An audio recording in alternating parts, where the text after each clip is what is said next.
მოგესალმებით საღამოშვიდობის სამეგობრებო, ეხლა საინტერესო რაღაც დავაფიქსირეთ, ძალიან საინტერესო რაღაც Facebook-ის გამოხტომა, მორიგი გამოხტომა და უცბად შემოგიერთდებით რა. აი ნახეთ, საინტერესო რა არის ის, რომ უყურეთ Facebook-ზე დავწერე, ესე იგი პოსტი რა. აი ეს პოსტი. და აქ დავაფიქსირე, რომ არის რაღაცა შეცდომები მაგალითად, მაგრამ გამიტყდა ბატონო მერაბ თქვენგან საკუთღ რაღაც ასეთი მიდგომა, ხო? წერია.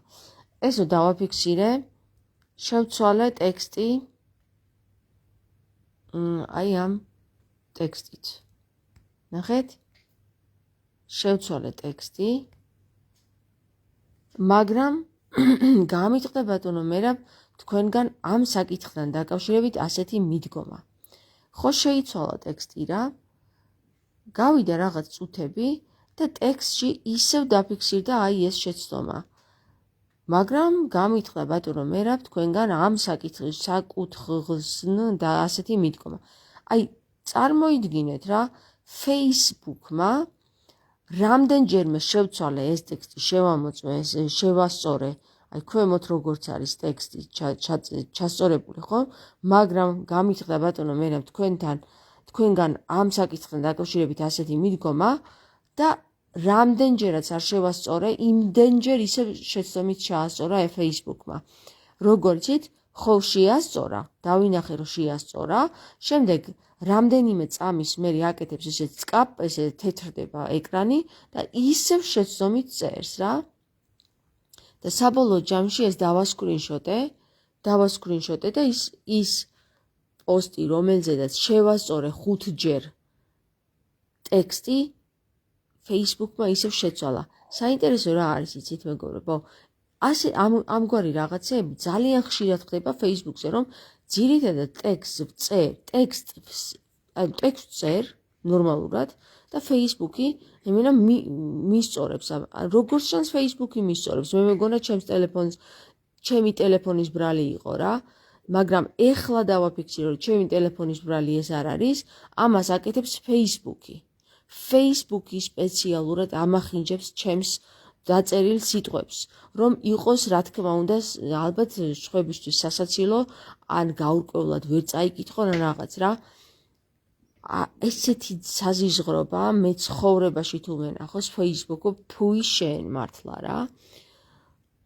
5 ჯერ შევასწორე ტექსტი, ჩასწორდა ტექსტი და 2 წუთში ისევ შეიცვალა, ისევ შეცდომაში გადაიყვანა.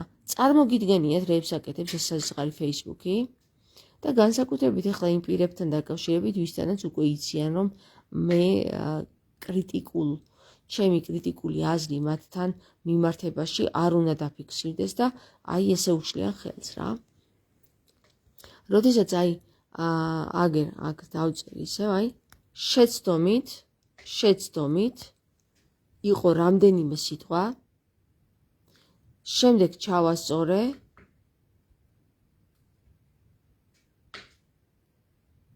აი ეს ტექსტი, ჩავასწორე ეს ტექსტი, აი ამით, მერე დავასკრინშოტე და როგორც კი დავასკრინშოტე, აი ამ დასკრინშოტების მერე ისევ შეიცვალა აი ამ ტექსტით რა. წარმოგიდგენიათ რეებს აკეთებენ?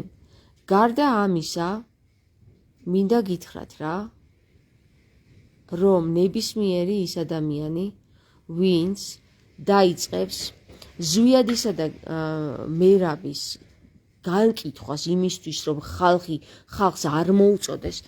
აი ახლა ბატონო მერაბ, მე მინდა თქვენ გესაუბროთ რა.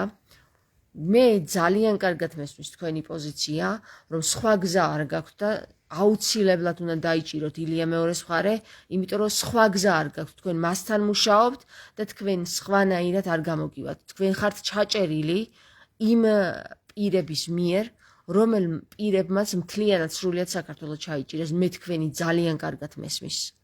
და მე შემიძლია თქვენს მდგომარეობაში შემოვიდე და გავიგო თქვენი პოზიცია რა. და ეს თქვენს კარგად იცით, რომ მე ძალიან კარგად შემიძლია ყველაფრის გაგება, ისევე როგორც თქვენი, ასევე ყველა იმ ადამიანის, რომელიც არის თუნდაც ილია მეორე.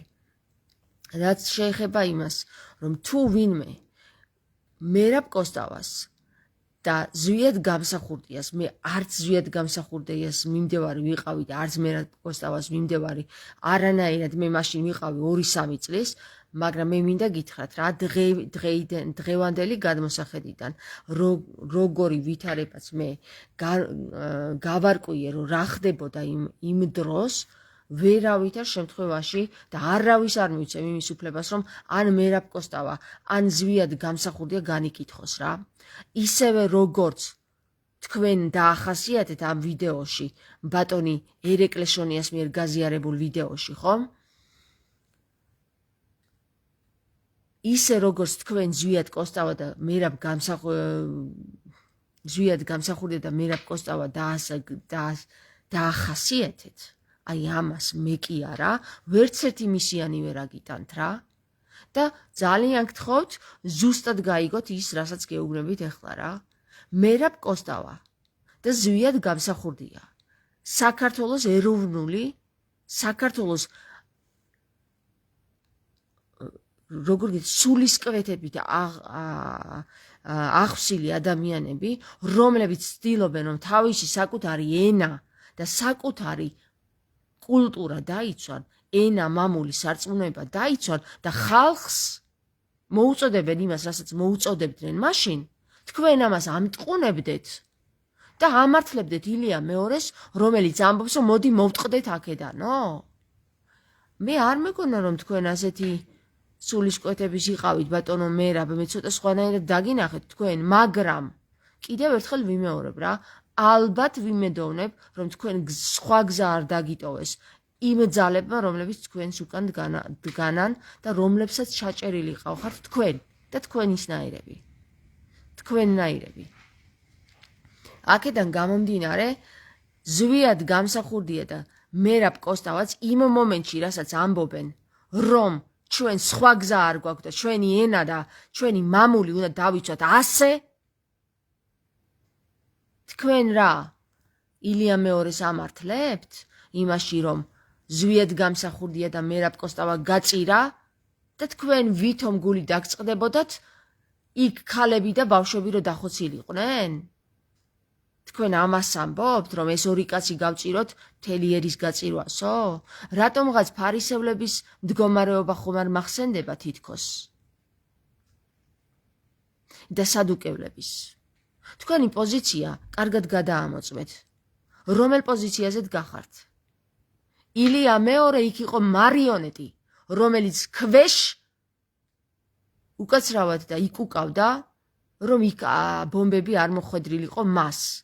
ამიტომ შიშის კანკალით მერაბ კოსტავას და ზვიად გამსახურდიას სთხოვს, რომ ხომ არ არის სხვა გამოსავალი. თქვენ, ბატონო მერაბ რა, არ შეგშვენით ესეთი საქციელი არ შეგშვენით ილია მეორეს ნაირ მხდალ ადამიანების გვერდში დგომა არ შეგშვენით უბრალოდ არ შეგშვენით იმიტომ რომ მე თქვენი პოტენციალის ვიცი რა ადამიანის ბრძანდებით და უბრალოდ შეგიძლიათ თავი დაიხსნათ იმ კლანისგან რომელსაც ჩაჭერილი ყავხართ ვითომ და ჩაჭერილი ყავხართ თქვენ რა და თქვენ თუ არ შეგიძლიათ თქვენი თავის დახსნა დამელოდეთ და მალე დაგიხსნით ყველას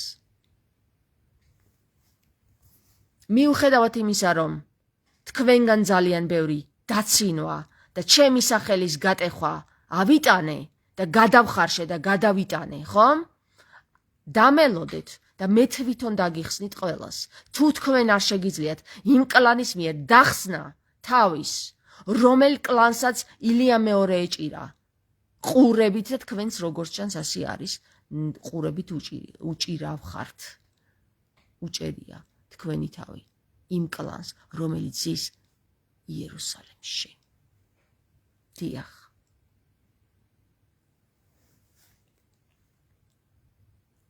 და თქვენ საუბრობთ იმაზე, რომ სამართლიანი ბრძანდებით? ძალიან მინდა რომ დავიჯერო, რომ თქვენ სამართლიანი ბრძანდებით. და ძალიან გამეხარება, რომ მე დავინახო, რომ თქვენ მართლაც სამართლიანი ბრძანდებით. მართლა გამიხარდება და მართლა მინდა ამის დაჯერება ბატონო მერაბ ონიანო მერაბ საპატრიარქოს ფსიქოთერაპევტო ბატონო მერაბ, თქვენ მოგმართავთ მე.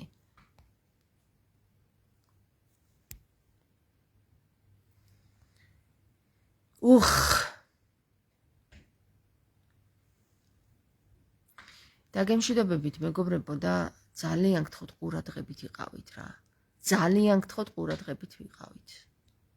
ნეტა ჩემს ყურებს ის არ გაეგოთ, რაც გაიგეს. და ნეტა ჩემს თვალებს ის არ დაენახათ, რაც დაინახეს. მაშინ უფრო წყნარად ვიქნებოდი ალბათ, მაგრამ მადლობა უფალს, რომ ის გაიგეს ჩემმა ყურებმა, რაც გაიგეს და ის დაინახეს, რაც დაინახეს. რამე თუ სხვანაირად მე ამ ენერგიაში ვერ ვიქნებოდი. მადლობა ამისათვის ყველაფრისთვის უფალს. ბატონო მერაბ. ნუ გეშინიათ. მე გიხსნით ყველას, ვინც ჩაჭერილები ხართ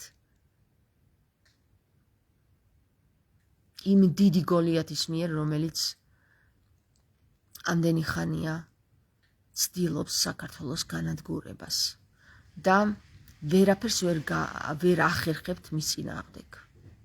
მადლობა უფალს, რომ ამის ძალა მომცამე, რომ ამის წინააღმდეგ წავიდე. მადლობა უფალს. არ ვარ გაბრაზებული თქვენზე საერთოდ არ ვარ გაბრაზებული. იმიტომ რომ მესმის მე ყველაფერი. კარგად, დაგემშვიდობებით ახლა და ვიმედოვნებ, რომ ყველაფერი თავის ადგილზე დადგება.